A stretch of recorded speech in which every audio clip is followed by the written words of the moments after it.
चींटी और टिड्डा की कहानी। गर्मी का दिन था। सुबह की खिली धूप में एक टिड्डा बड़े मजे से घास पर फुदक रहा था।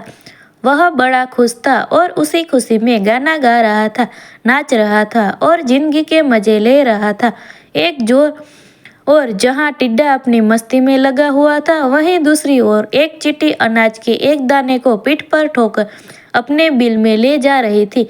जब चींटी टिड्डे के पास से गुजरी तो टिड्डे ने उसे अपने पास बुलाया और कहा, प्यारी चींटी, आओ मजे करो। लेकिन चींटी ने मना कर दिया और अपने काम में लगी रही। वह पूरे दिन कड़ी मेहनत कर एक एक अनाज का दाना खेत से उठाकर अपने बिल तक ले जा रही थी।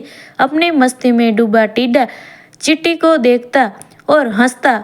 वह बार बार उसे अपने पास बुलाता और कहता, प्यारी चिट्टी, तुम क्यों इतना मेहनत कर रही हो? आओ कुछ देर आराम करो, मेरा गाना सुन। गर्मी के लंबे और उजले दिन है, ऐसे खूबसूरत दिन इस तरह से मेहनत करके हुए क्यों बर्बाद करना चाहती हो? चिट्टी बोली, मैं ठंड के मौसम के लिए भोजन इकट्ठा कर रही हूँ। मेरी सलाह मानो तो तुम भी ऐसा ही करो, वरना बाद में पछताओगे। अभी से ठंड के मौसम से बारे में क्यों चिंता करना? टिड्डा बोला, मेरे पास पर्याप्त भोजन है और ठंड का मौसम तो अभी बहुत दूर है। उसकी तैयारी करने के लिए बहुत समय है। अभी क्या समय तो मैं आराम से सोते हुए मजे करते हुए बिताना चाहता हूँ।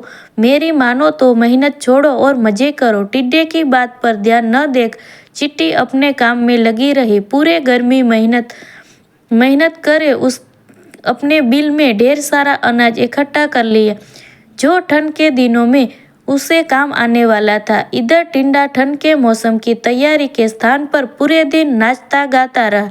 अपनी मस्ती में उसे होश ही न रहा कि गर्मी के दिन बहु लंबे समय तक नहीं रहने वाले हैं। जल्द ही ठंड के दिन और भी फिर बरसात के दिन आ जाएंगे, जो उसे जैसे जीवों के लिए मुश्किल भरे दिन होंगे। धीरे धीरे गर्मी चली गई और वसंत का मौसम आ गया। फिर वसंत का मौसम ठंड में तब्दील हो गया। अब तो सूरज बड़ी मुश्किल से आसमान में नजर आता। दिन छोटे हो गए, रात बड़ी हो गई। कड़क कड़क ठंड पड़ने लगी और बर्फबारी होने लगी। अब टिड्डे को महसूस हुआ कि चिट्टी सही कह रही थी। उसे भी इस मौसम के लिए पहले से ही तैयार कर लेनी चाहिए थी, लेकिन वह तो पूरी गर्मी नाचता गाता और मजे करता रहा। अब न उसे गाना गाने का मन कर रहा था, न ही नाचने का। उसका भोजन खत्म हो चुका था। वह ठंड को भूख से तड़प रहा था। उसने सोचा नहीं था कि ठंड इतनी बुरी भी हो सकती है। उसके पास भोजन नहीं था, बर्फ से बचने का इंतजाम नहीं था। उसे लगने लगा कि जिस गर्मी के मौसम में उसने इतने मजे किए, शायद अब अगली बार वह मौसम को देखने के लिए वह जिंदा ही न बचे। एक दिन भूख से तड़पते हुए बर्फीले मौसम में उसकी नजर चिट्टी पर पड़ी, जो अपने बिल में मजे से आराम कर रही थी। उसके पास पर्याप्त भोजन था और ठंड से बचने के लिए उसका आसरा भी था। टिड्डा पछताने लगा और रोने लगा। उसे समय बर्बाद करने का फल मिल चुका था।